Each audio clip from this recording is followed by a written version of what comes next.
Hello, and welcome to today's training, How to Help Clients Overcome Social Anxiety, Part 1, 5 Effective Cognitive Behavioral Strategies with Larry I. Cohen. I am Mary Geis, Director of Programs at ADAA. Before we get started, I would like to go over a few items so you know how to participate in today's event. We've taken a screenshot of an example of the Attendee Interface. You should see something that looks like this on your computer desktop in the upper right corner. You have joined the presentation listening using your computer speaker system by default. If you would prefer to join over the telephone, just select Telephone in the audio pane and the dial-in information will be displayed. You will have the opportunity to submit text questions to today's presenter by typing your questions into the chat pane of the control panel. You may send in your questions at any time. We will collect these and address them during the Q&A session at the end of today's presentation. I would like to now introduce Larry Cohen, LICSW. He's co-founder and chair of the National Social Anxiety Center, which has 9 regional clinics around the country. Mr. Cohen is also the director of the Social Anxiety Help Clinic here in Washington, D.C. He has been director there since 1990, where he has provided CBT for more than 1,000 persons with social anxiety and has conducted 85 20-week social anxiety CBT groups. He is certified as a diplomat in cognitive therapy by the Academy of Cognitive Therapy. He's also chair of the ADAA Social Anxiety Special Interest Group, which hosts monthly online peer consultation sessions. So now I'm going to go ahead and pass the screen over to our expert. Larry, thank you so much. You can take it away.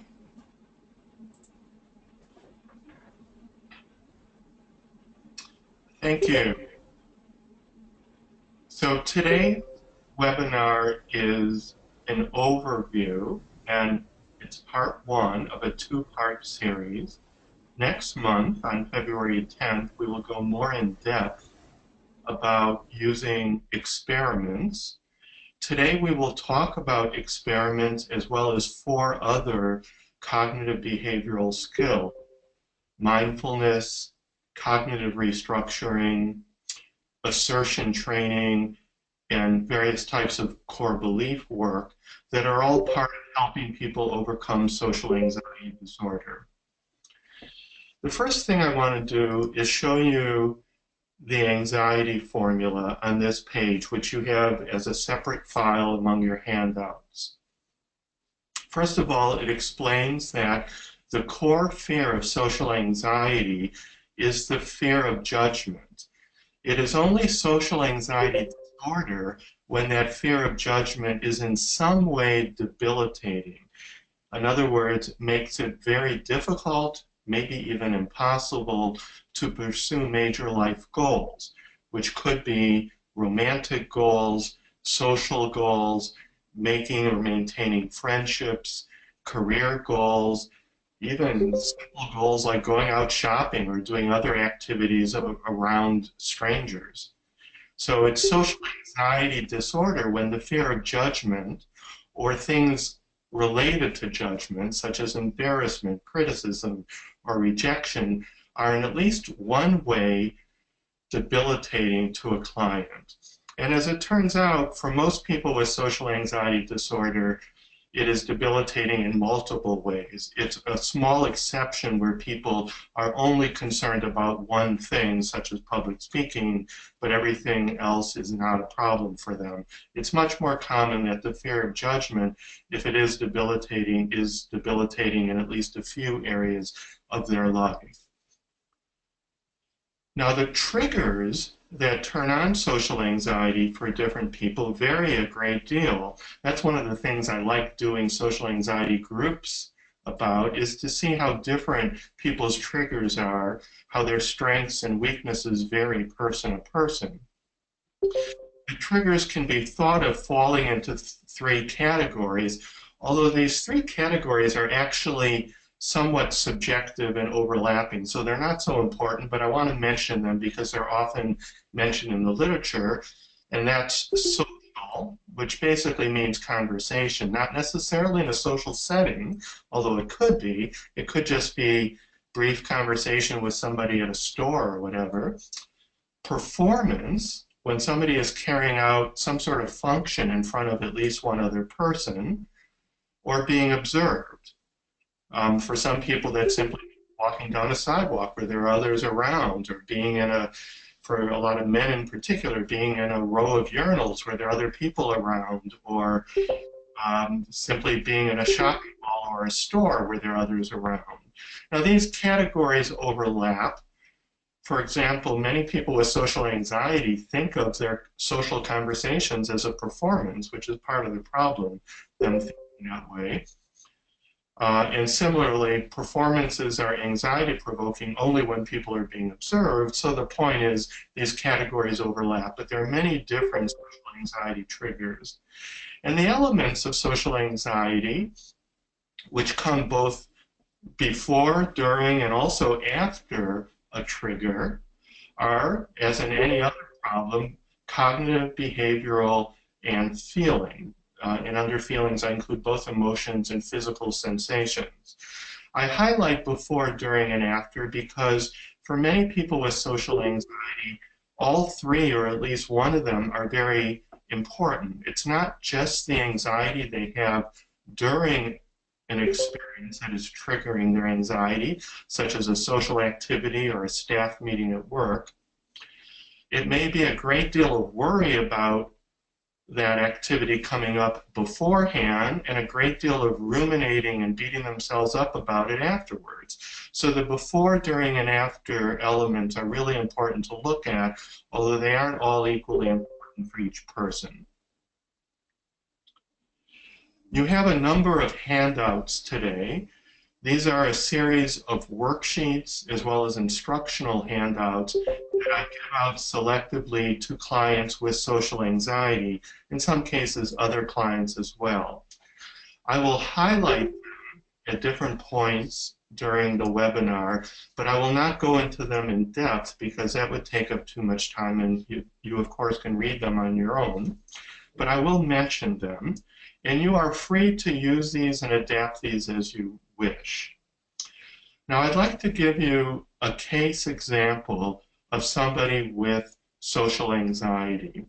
Now, I want to stress that this is a made-up example, so I'm not revealing anything, but it's classic. And I also want to admit I am purposely, for this purpose, giving you an example where everything is going right. In our next webinar, we'll talk about more difficult things when there are problems that come up, but I want you to get a sense of how the 5 different cognitive behavioral strategies that we'll be discussing for social anxiety can all fit together. So I'll call this person Connie, and she has underlying core beliefs that she is in some ways fundamentally deficient.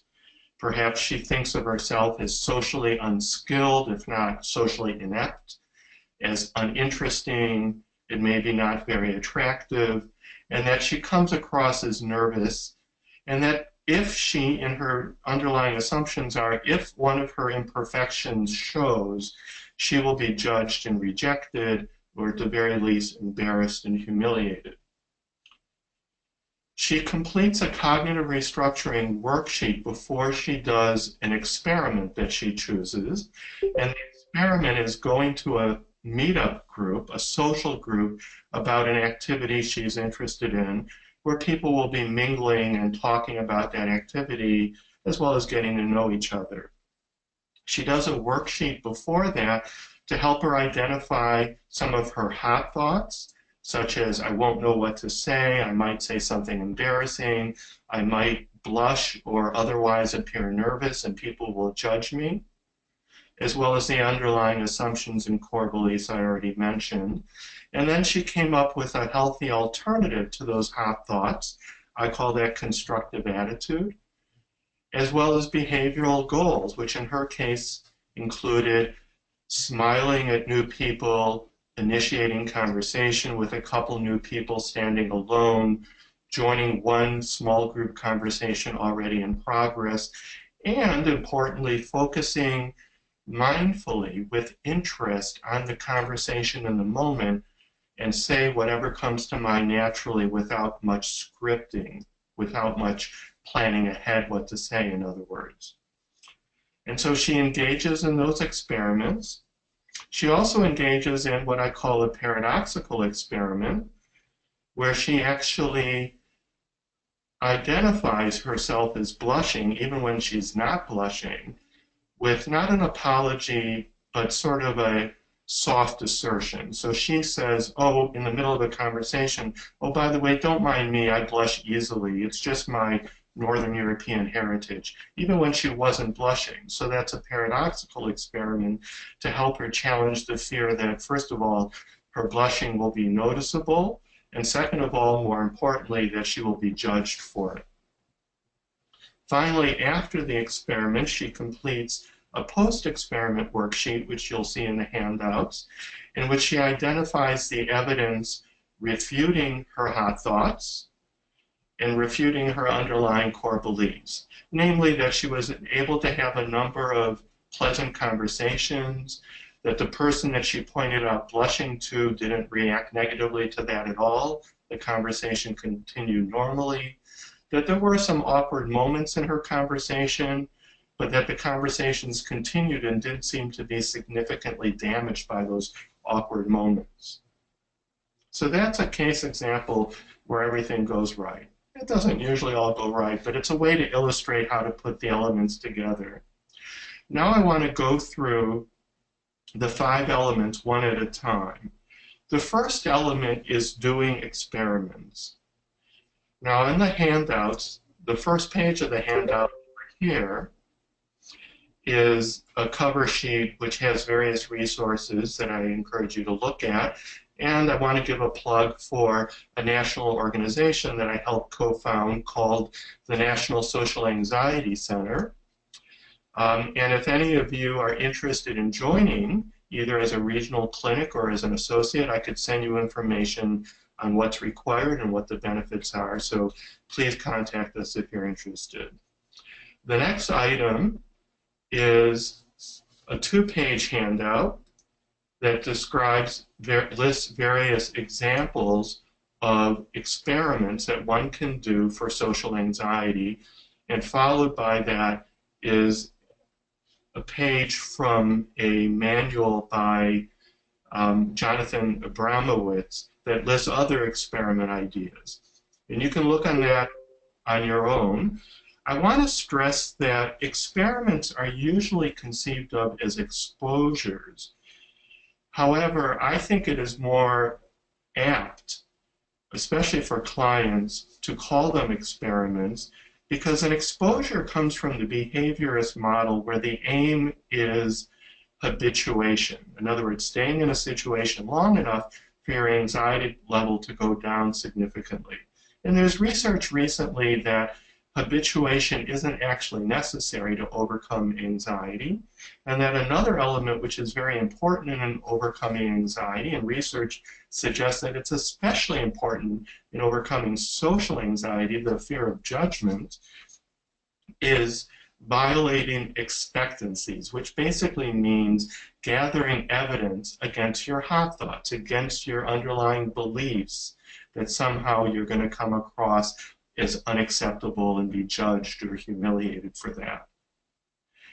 And so I think it's more apt to call our exposures experiments, because even to a person who's never experienced cognitive behavioral therapy before, the word experiment conjures up a learning experience. You're experimenting, you're trying something out to see what you can learn from that. So I call them all experiments.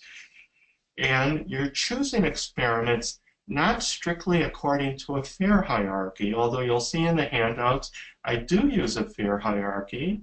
But again, recent research shows that there really isn't any necessity to follow a fear hierarchy rigidly like used to be taught to therapists. Instead, you want to choose experiments that help you test or defy, is another way to think about it, the hot thoughts that are troubling the person, their particular beliefs. So if they believe that they're socially inept, that they don't know how to make conversation with new people, you want to choose experiments that help them test those beliefs out, which depending on the client could be varied settings, chatting with coworkers while on the job, or going to a meetup or other social activity where they have 2 hours to work on it.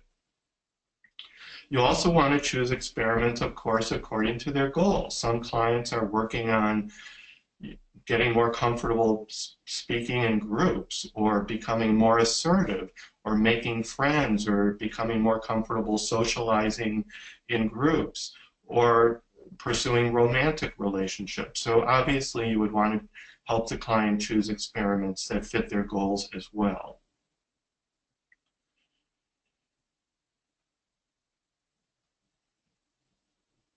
Now there's 2 types of experiments I want to stress, although sometimes they overlap.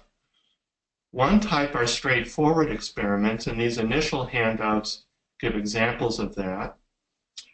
And by straightforward, I mean the goals that they're working on are the things that they most want to be doing. For example, goals of making friends or pursuing relationships, as I said.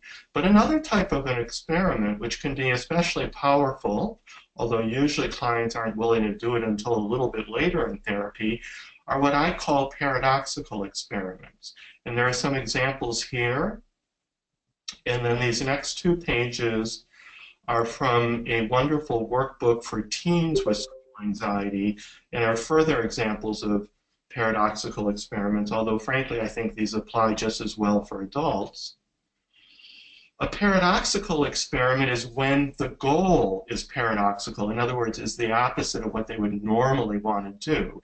In fact, it's when you make their fear the goal. So for example, a straightforward experiment might be initiating conversations with a stranger at a meetup.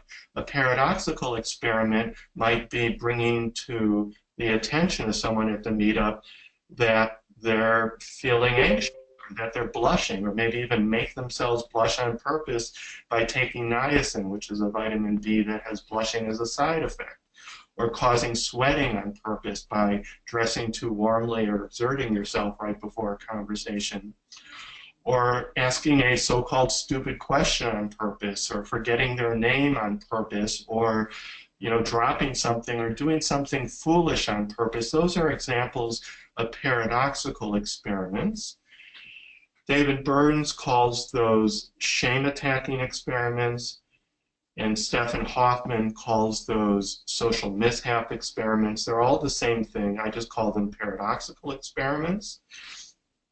But regardless of whether you're choosing straightforward or paradoxical experiments, or a combination of them, and it's often best to do a combination, there's a number of instructions on how to carry them out most effectively. I'm not going to go through these in depth today, although we will talk about it more in depth at the second workshop, at the second webinar, that is. And this is a handout that describes some instructions. It gives them suggestions on what to do to prepare for an experiment, what to do during an experiment, and what to do afterwards. So there's a before, during, and after component. And we'll discuss a few of these later. And this is a handout that goes into more in depth of how to design paradoxical experiments to test their hot thoughts and also their core beliefs. And finally, as I mentioned, a fear hierarchy, which again is not rigidly used anymore, but the reason for having a fear hierarchy, and here's a sample of one, is really basically finding something that isn't too scary for the client so that they're willing to do it. Because if you suggest ideas that are too scary, they simply won't do it. So the reason for a fear hierarchy is to increase their motivation to do something, because it's always better to take a step forward than to avoid, is what I tell clients over and over, even if the step forward they're taking is quite small.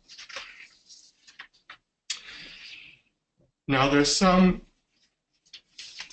debate in how to choose experiments and how to prepare for experiments, and above all, the debate has to do to what extent do we use mindfulness and or cognitive restructuring.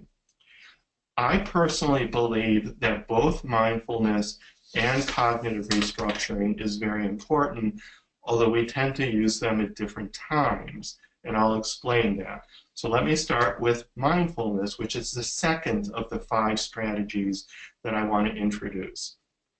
Many people unfortunately think mindfulness means meditation. It does not. Meditation is simply one place of many possible places to practice mindfulness. This is a bit of a pet peeve for me, I want to admit, because the evidence shows that meditation is not an effective treatment for social anxiety. In fact, placebos, pill placebos and psychological placebos do better than meditation alone. However, for treating social anxiety, that is. For many other problems, meditation may be very helpful. So I'm not against meditation, but it's not a particularly helpful treatment for social anxiety. However, there's a lot of evidence that mindful focus during a situation in which a client is feeling anxious, such as during a conversation or when being observed or performing, that mindful focus on the activity or the conversation in the moment is a crucial part of effective treatment for social anxiety disorder. And although therapists who train in mindfulness usually acknowledge, and books that talk about it usually acknowledge that mindfulness isn't just meditation, rarely do they go much beyond training meditation. With social anxiety disorder, I use 2 different forms of training for mindfulness. One I call curiosity training, because mindfulness means paying attention to something in the present moment without judgment. And another way to think of without judgment is with curiosity. Curiosity doesn't mean you are interested in the thing that the person is talking about or the activity that is going on. Curiosity means taking interest in. Even if it turns out you're not very interested in, we could still curiously pay attention and take interest in what the person is saying or doing. That's a healthy alternative to what a socially anxious person is usually doing in their mind, which is evaluating themselves and guessing at how the other person is evaluating him or herself. So curiosity training, I encourage people to do at least 5 minutes a day, but more whenever possible, is to focus their attention with interest on a conversation that they're engaged in or an activity that they're engaged in. Initially when they're not feeling anxious, because it's easier to learn how to do it then, and then gradually doing it when they're feeling anxious.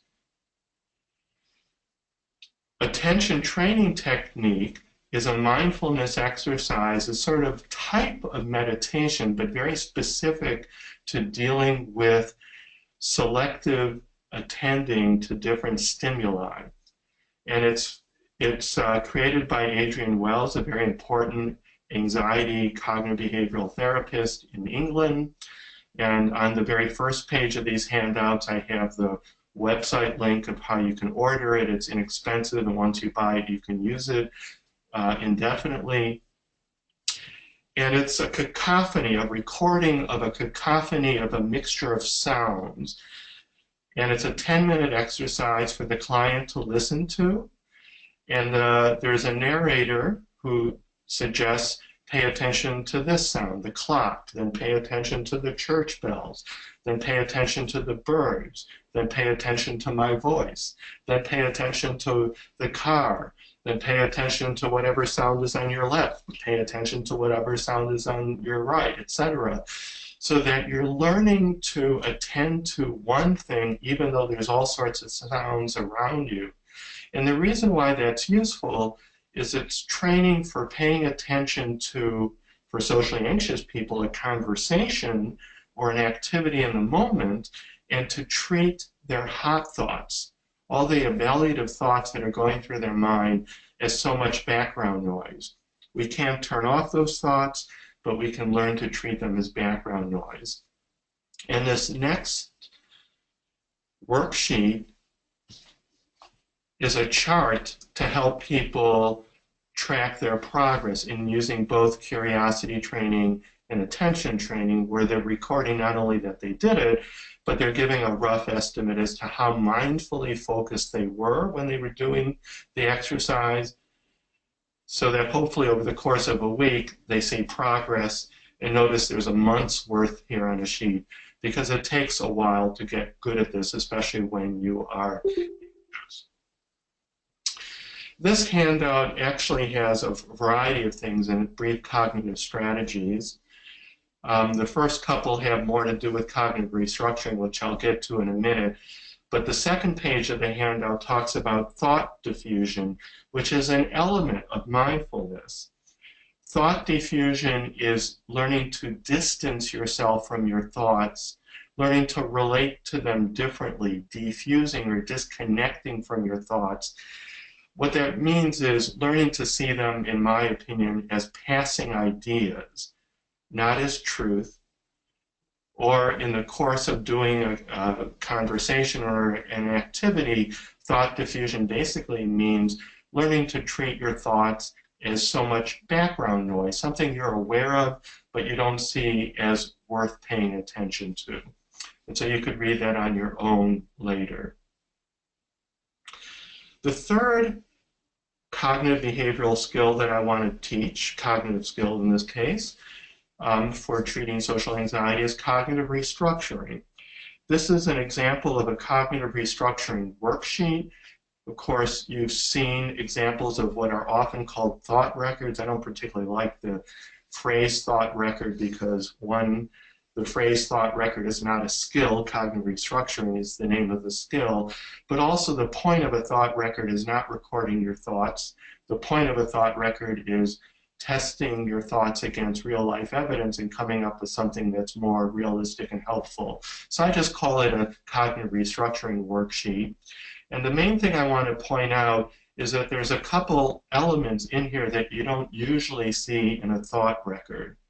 Namely, the behaviors, the safety-seeking behaviors that the person engages in or expects that they may engage in when they're going out to do a social anxiety experiment, such as going to a meetup or speaking in a group, and also their behavioral goals, what they want to do as an alternative to their behavior. So in other words, you see the usual hot thoughts, often called automatic thoughts, and constructive attitude, sometimes called rational response or something like that, so that the constructive attitude is a healthy alternative to the hot thoughts.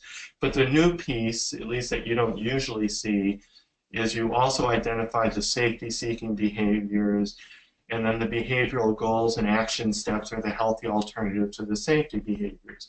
So in a way, it's not only cognitive restructuring, but it's also behavioral restructuring. Now there's debate.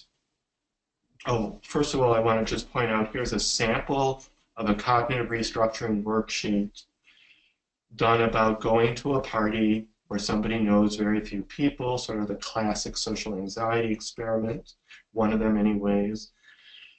So you could read that on your own. And then finally, this is sort of an instruction sheet that identifies distortions. This is mainly from Burns, although it's adapted, and as well as various challenging questions that are used. So you'll notice cognitive distortions and challenging questions are two ways of challenging the hot thoughts. That's basic CBT stuff, although with further emphasis on behavior. And these are some instructions on how to do cognitive restructuring effectively. But I just want to point out that there's some debate in the field of CBT for social anxiety as to when to do cognitive restructuring, or for that matter, whether or not to do cognitive restructuring. So for example, people in acceptance and commitment therapy or other mindfulness-based therapies will say, don't pay attention to the content of the thought, just do mindfulness training, where you try to change the relationship with the thought. Well, that's all well and good, but the problem is, which I don't see addressed in the ACT literature or the mindfulness literature in general, is that if the client firmly believes that the thought is true, then they're not likely to be able to diffuse from it. it's easy enough for us as therapists to say, oh, just treat your thoughts as passing ideas. But if they believe that that thought is true, going back to the anxiety formula, that it's a very severe consequence if somebody were to judge me, and it's a very likely consequence, and or I'm not very well able to cope with it. That's the basic anxiety formula. If they believe it, they're not likely to be able to be very mindfully focused on the conversation, nor should they. I mean, if you're taking a walk in the woods and your goal is to stay mindfully focused on the beautiful scenery and flowers and trees and so forth, but then suddenly there's a bear, it would be foolish to say, well, I'm going to diffuse from my fears about the bear and just keep focusing on the trees, because you have reason to believe that there's a danger there, and at that moment it's more important to pay attention to the danger than to pay attention to the other things around them. Well, unfortunately, socially anxious people often think that there's essentially a bear there, that there's some fear there, namely rejection, embarrassment, humiliation, judgment, that is just too severe of a consequence to just set aside as noise. So that's why I think it's important to do cognitive restructuring in addition to mindfulness training. And there's evidence that shows that CBT, in which there is cognitive restructuring, is more effective for social anxiety treatment than our purely mindfulness-based approaches. However, there's still more debate as to when and how to do cognitive restructuring. Do you do it before an experiment? Do you do it afterwards? Or do you somehow do both? Now, I was trained early on with Heimberg's model, where you do it before an experiment. You fill out a cognitive restructuring worksheet and help a client learn how to do that before an experiment, just like this one on going to a party, so that they're better prepared. They've identified some goals, as well as challenged their hot thoughts. And then after the experiment, you would engage in some analysis as to the evidence that you learned and so forth. So, for example, here's a post-experiment worksheet. So you would do cognitive restructuring before, and then afterwards you would do a post-experiment worksheet, and here's a sample of one where you're identifying the evidence, supporting or refuting their hot thoughts or their underlying core belief. And I also added, how did they help themselves, how did they hurt themselves, so that they're identifying safety behaviors they might have engaged in or helpful alternative behaviors that they engaged in instead. So that's one model, do cognitive restructuring before, as well as reinforce it afterwards by identifying the evidence that was gathered. Another model that I've learned more recently through David Clark's work in England, which is actually the model that has the best outcome studies. So I'm sort of gradually moving into it, but honestly some of my clients are resisting it, so I kind of end up using both models, is you really do cognitive restructuring afterwards, so that the learning happens entirely or overwhelmingly through the experience of the experiment itself. The reason for that is there's some evidence to suggest that people learn better when their fears are activated than when they're just intellectually identifying what their fears are for an experiment. And so his experiment worksheet, I've modified it slightly, and here's an example of one filled out for a couple different experiments, is before the experiment, the only thing the person does is they write down how they predict things will go, in this case at a party. So that's essentially their hot thoughts. And then they identify the experiment they're going to do, which are essentially their goals. But they're not actually challenging their hot thoughts before. After the experiment, they then identify the outcome, which is essentially the evidence that was gathered, and a general overarching what was learned from that experiment. The great thing about this worksheet, it's a lot less work because it replaces both the before and after worksheet, so it's simpler, it's much shorter. So clients like that. The downside is they're coming into an experiment more scared because they're not actually challenging their fear beforehand.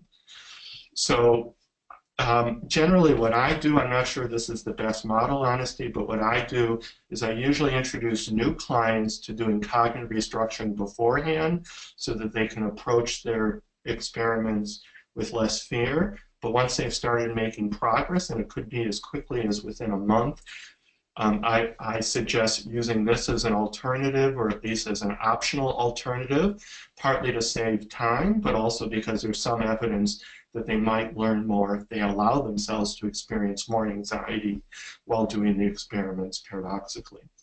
Some clients like using both. They tend to use this one for easier experiments and cognitive restructuring for the ones that scare them more. I leave it up to a client to choose once I've introduced it to them. Now I want to identify another type of way of gathering evidence for experiments, at least within the office.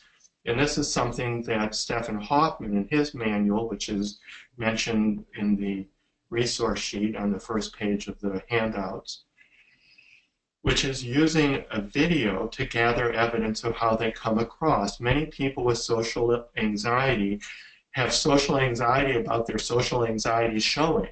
They're anxious about their anxiety showing and being judged. Maybe they blush easily, maybe they sweat easily, maybe their voice quivers, or they get physically jittery. And typically their idea of how they come across is greatly exaggerated from how they actually come across. And so one way to test that out is doing experiments in the office. It could be as simple as a conversation or having them give an informal speech.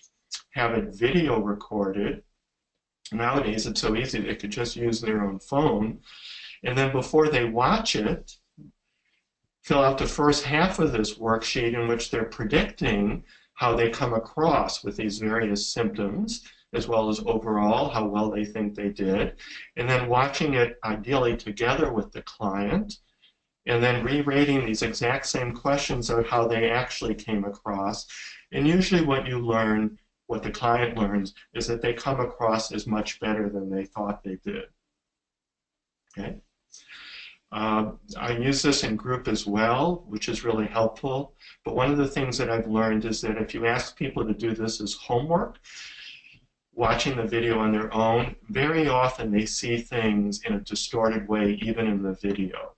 So it's helpful to watch it with them, and then you could have them watch it again as homework, so that the two of you can discuss different points. Are you really as red as you think you are? And hold up a sheet of red paper. Are you as red as that? And you see, well, no, not anywhere near as red as that, etc. So watching it together with the client is very helpful. Okay, so we've talked about doing experiments. We've talked about mindfulness and cognitive restructuring. I want to suggest that the way I usually do it is mindfulness is the focus during an experiment. The goal is to defuse from their thoughts and focus mindfully on the conversation or activity in the moment. But before and or after an experiment is a good time to do cognitive restructuring. So mindfulness during, cognitive restructuring before and after. The fourth skill I want to introduce briefly is called assertive defense of the self. I use the alliteration head held high assertions, HHH assertions, as a way to suggest it's non-defensive, non-aggressive sort of assertions you can do with your head held high, a sense of dignity and not defensiveness nor aggressiveness. This comes from Christine Podesky, who stresses in the anxiety model, where we said that anxiety equals how likely we expect a fear to come true, a threat to happen, the likelihood, times how severe it is, divided by coping. She stresses that even if you could convince a client that the likelihood of being judged or humiliated is very small, that alone is not likely to reduce their anxiety enough, or as much as they would like, because they're likely to think that if it were to come true, it would be so disastrous, it would be so humiliating. And so she stresses emphasizing coping, that even if they think that a fear can come true frequently, they will still be less anxious if they are convinced that they can cope well with it. And she stresses assertiveness training. So here's an example of a worksheet I use. It has instructions on the top of a column, each column, of how to identify examples of fears coming true. I might start blushing. I might say something stupid. My mind might go blank. And then here are examples of what I call head held high assertions corresponding to each of the fears. And there's different ways of practicing it. This is actually fun work for a therapist and client because you can practice it in session in a series of role plays. Initially, pretty easy role plays in which the client pretty much knows what you're going to say because they've already told you.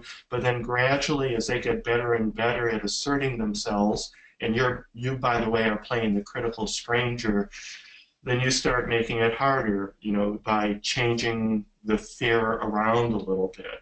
So you might have a role play of them having a conversation with a stranger in which the stranger at one point says, "Why are you blushing? What's the matter with you?" if that's one of their fears. Or you might say, "Gee, I thought you would be a nice person, but this is like one boring conversation." Whatever, you would carry out whatever their fears are, and their job is to assert themselves, and importantly, to assert themselves with a tone of confidence and oomph, and not do so with a sense of defensiveness. A great thing in groups is that we can practice this with other group members, which trigger their anxiety more, and we could also video record it, and they could see how they come across. You could video record it in session as well, but you're the only one other person there, of course, so it's more limited. So training in assertion work is important. There is a big limitation, though, in assertion work that I just want to mention, and which is the fear in social anxiety is usually invisible. I suppose it's different for adolescents who tend to say really harsh, critical things often to other kids, sometimes, I don't want to say always. But among adults, people are usually less afraid that the stranger is going to actually say something insulting or critical than they're afraid that they would think it. And it's hard to assert yourself to something that the person is thinking, of course, if they're not actually saying it. But it's not impossible. So for example, I train clients also in the use of what I call proactive assertions. Things you could say even when you don't know that the person is thinking something critical of you and they haven't said anything critical. And you would only do this occasionally as an experiment. But for example, you could just mention, "Oh, don't mind me, I just blush easily," even if the person didn't say anything about your blushing. Or, "Don't mind me, sometimes I just don't know what to say with strangers," or whatever. Those are good paradoxical experiments. They're proactive assertions, proactive because you're doing them without waiting for someone to be critical. But they're also paradoxical experiments because you're bringing to their attention your fear, in this case blushing or not knowing what to say. Okay, finally, the last of the strategies with cognitive behavioral therapy for social anxiety disorder is identifying and challenging the underlying assumptions and core beliefs. It used to be thought that social anxiety is a phobia, and it is a phobia in that it's a debilitating fear, and it used to be called social phobia, and social anxiety was the secondary name. That has flipped with DSM-5, so that it's now called social anxiety disorder and social phobia in parentheses, and I'm glad, because it's more than simply a phobia. With the large majority of socially anxious people that I've been working with for the last 27 years, there are underlying core beliefs about themselves that get activated. That isn't necessarily true, and in fact, I think that's usually not the case with other phobias. So somebody who's afraid of dogs or elevators or rats or airplanes or what have you does not necessarily have any negative core beliefs about themselves. They might see themselves as vulnerable, as a vulnerable person in a dangerous world, but they may not. They may be perfectly self-confident in other regards, but they have an exaggerated fear. That's not usually the case with social anxiety. With social anxiety disorder, usually, not always, but the vast majority of the time, there's a core belief of deficiency. There's different versions of it. It may be generalized, a sense of I'm not good enough to be liked, in which case they're probably both depressed and socially anxious. And indeed, depression, or at least dysthymia, often goes with social anxiety, but not always, because sometimes their core belief about deficiency is more specific. They may think well of themselves in some regard, but think of themselves as deficient in their ability to engage in social conversation. So they may think that once I'm friends with somebody, I'm a very likable person and I'm great at work. So they may have confidence in those areas of their lives, but they may see themselves as socially inept with new people. But either way, those are beliefs about deficiencies, whether generalized or specific. And so part of the work that I do with people, sometimes midway through, sometimes early on, but I do with nearly all people with social anxiety, is help them identify their underlying core beliefs. This is one way of doing it, just a check-off list. Peeling the onion, which in CBT literature is usually called the downward arrow technique for obvious reasons, and here's a sample of it, is probably a more precise way of identifying the underlying beliefs. And then here's a handout with creative ways of how to write a draft of healthy new core beliefs. And then a couple clients of mine gave permission to pass out their unhealthy old core beliefs and healthy new core beliefs without their names. I give this to clients so they have examples. So here's one sample, and here's another sample where it goes back and forth between the old and new beliefs.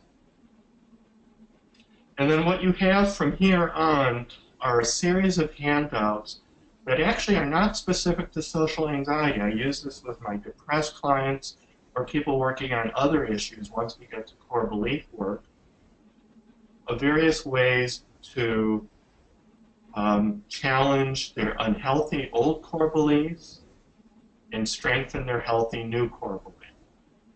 I'm not going to mention most of these because you can read them on your own, but I want to highlight a couple of those that are very, very important with social anxiety. This one is designing experiments, and by the way, I think it's important for other problems too, but it's really, really important for social anxiety. Designing experiments specifically to test. I also use the word defy because that's something that some of my clients really relate to, a sense of defying an unjust authority. From the more liberal clients, I use the analogy of Martin Luther King or Mahatma Gandhi, where you're doing nonviolent civil disobedience, only in this case, the oppressive authority are your core beliefs, and you're identifying experiments in which you refuse to obey your core beliefs. I call those rebel experiments. And there's other ways of choosing experiments as well, acting as if you fully believe your healthy new core beliefs, even if you only believe them 51%, as a way of strengthening your belief in them. So there's different ways of choosing experiments to test and defy your core beliefs, and some of those experiments will be straightforward, some will be paradoxical. Again, we'll discuss these much more in depth in our next session. Now, there's a couple other things that I think are especially useful for social anxiety, and then we'll get to questions in a few minutes. One is what's commonly called a gratitude log, which is a cognitive exercise that's traditionally used for people with depression. I add pride in gratitude log, things you could feel good about yourself, not just feel good that the weather is good, but also things that you did and feel good about yourself. And besides listing the positive that happened in the day, you would identify here what underlying qualities of yours these positive things you did point to. So for example, if you had a 3-minute pleasant conversation with a coworker, you would write that down as a point of pride, but to go deeper, you would ask yourself the underlying quality, and it might be that, well, gee, I'm a good conversationalist, or I'm a good friend, or that some people like me. So you're actually going to the core belief level there.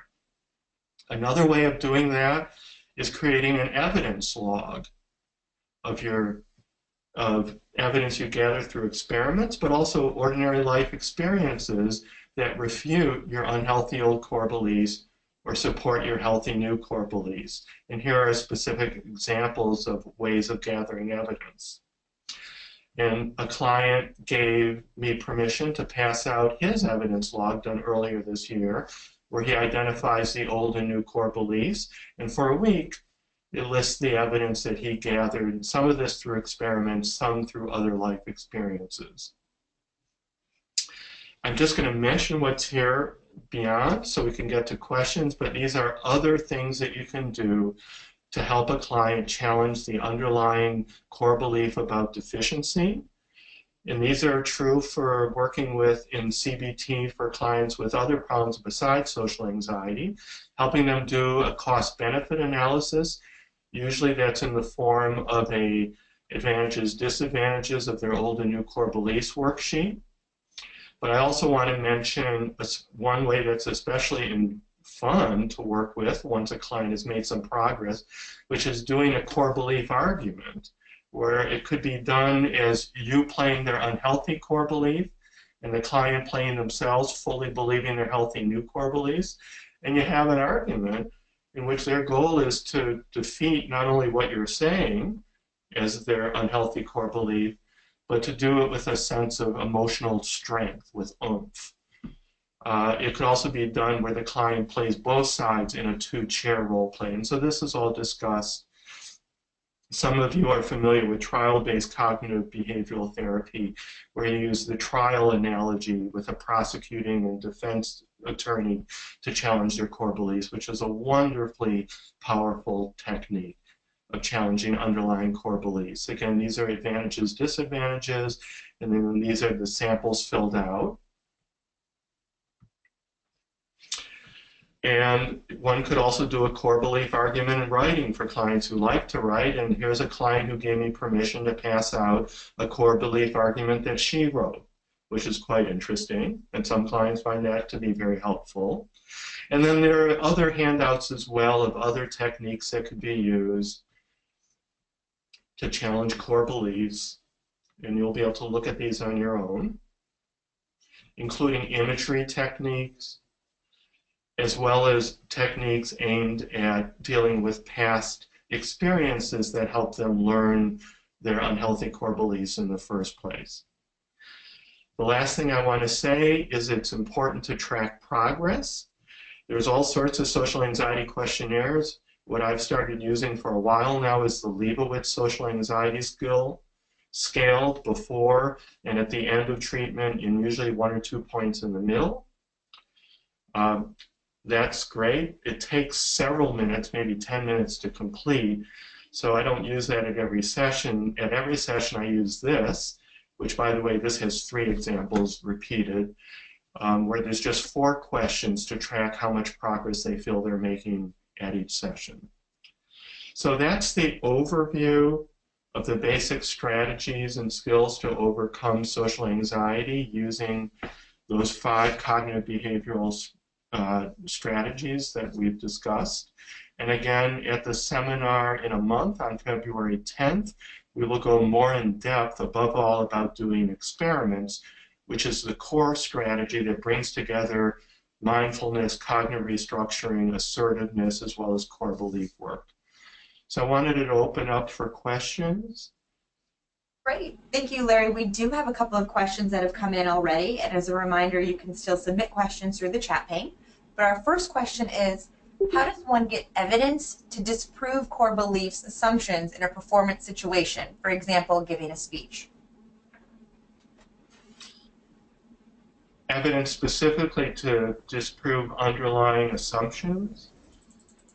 So one would be, it depends what their underlying assumptions are, but let's say, which is typically it, that if I don't do a perfect job, if I mess up some of the words like I did today, for example, at different points, or maybe if I appear anxious, for example, that people will disrespect me and think that I don't know what I'm talking about and won't take what I'm saying seriously. And so evidence might be, well, if there's an evaluation, so I look forward to seeing what my evaluation is a little bit later. The evidence might be from an evaluation form. The evidence might be from informal feedback, people coming up to you and saying that I really enjoyed that, or asking you questions, or things that show that they're not actually reacting to your imperfections, they're just reacting to what you have to say. So those are examples of choosing to be imperfect on purpose and seeing how people react. And usually they respond to the whole situation, in this case, the presentation you're giving, and not just to the error. Great, thank you. The next question is, with video, do you record the client with their smartphone so they can watch later? So yes, I've just recently started doing that. I'm always a little behind in technology. Yes, that's certainly the easiest way. What I've been doing is recording it on a webcam, excuse me, what do you call it, camcorder, or whatever old name, a recording camera, and having them sign a release. And so we could watch it together in session, and then I email it to them in a password-protected format. But nowadays, since nearly everyone has a smartphone, you don't have to worry about sending it over the internet. They could just take it home in their pocket. Okay, next question is, thank you very much for this presentation. It's very helpful.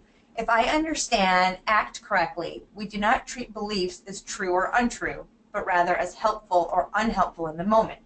That can help a client diffuse from their hot thoughts or core beliefs easier during an experiment without trying to challenge whether or not their belief is true or not. Do you work with helpful, unhelpful concept with your client? If so, does it help long term? I fully agree that helpfulness is an important part of what we're looking at. In fact, in my cognitive restructuring worksheet, let me see if I could find it.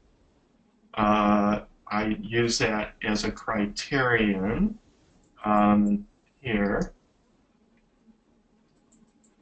So notice constructive attitude, which is sometimes called rational attitude, but I prefer the word constructive, partly because their hot thoughts are not irrational, they're exaggerated. But I use the word constructive, which basically means helpful. And notice the three elements I say. I want something to be truer. So I think it's important to deal with truth. I've never understood how we can just pretend that truth doesn't matter. But nonetheless, so truer, more helpful, and also from compassion-focused therapy, I think it's important ways to be kinder to themselves. So those are sort of the three criteria that I emphasize. Thank you. Okay, another question. Can you describe the obstacles you are finding with Clark's metacognitive approach? For example, I personally have difficulties implementing the first psychoeducative experiment comparing internal versus external attentional focus. Does this also happen to you? I'm glad you mentioned. I was going to bring that up, but I had forgotten. So his experiment, which I use typically, and it works better with some clients than others, and it's to introduce the idea of mindfulness. He simply calls it attention training, is doing a conversation with your client, or if you have a receptionist, it's better to do it with the receptionist so that you're dealing with someone who's a stranger, but I just do it myself because I don't have a receptionist. And the first time, have them focus on their thoughts. Really give them paradoxical instructions. Make sure that you don't say anything stupid. Make sure that you plan ahead what you're going to say next. Make sure that it's interesting. Just tell them to really focus on those concerns. And then do that for a few minutes, and then the second time, have them do a conversation and say, try your best to ignore those thoughts and just focus on interest in what we're talking about, no matter how good or uninteresting it is. Just focus with curiosity on what we're talking about. Usually a client is able to see that it's a lot, well, there's two possibilities. One is they may be able to see that, boy, the conversation is a lot easier and goes better when I focus mindfully.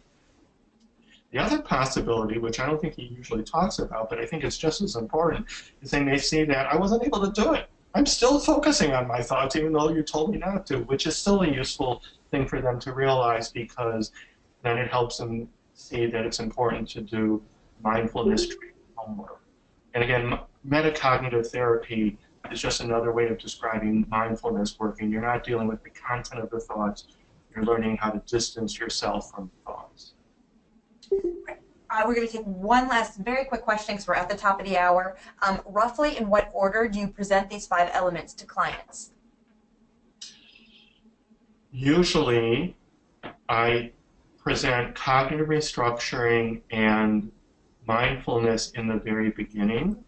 So, and I explain that these are 2 different ways for 2 different time periods of dealing with your troubling thoughts. And then after a couple of weeks, we start working on putting that together in experiments. Then after they've done a few experiments, we start talking about assertiveness training, because that's primarily for those situations in which they think their fear may come true, so that's a little scarier. And then lastly, but usually that's done within a couple months, begin to start working on core beliefs. But I don't always go in that order, but that's the typical order. The last thing I want to say is feel free to email me, and my email is on a number of the handouts, including the cover page, with any other questions or comments you may have. Great, thank you. I'm going to take back control of the screen here now.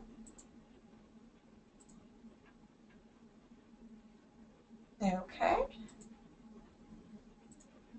Great, and I just want to thank you so much, Larry, and thank you for those incredible handouts. I know there were a few comments in the chat box about how grateful people were for those in-depth handouts. We do appreciate it, and I want to thank our participants for taking the time to be with us today, and I really hope that you join us next month for part 2. So in a follow-up email, you should be receiving information about how to register for that.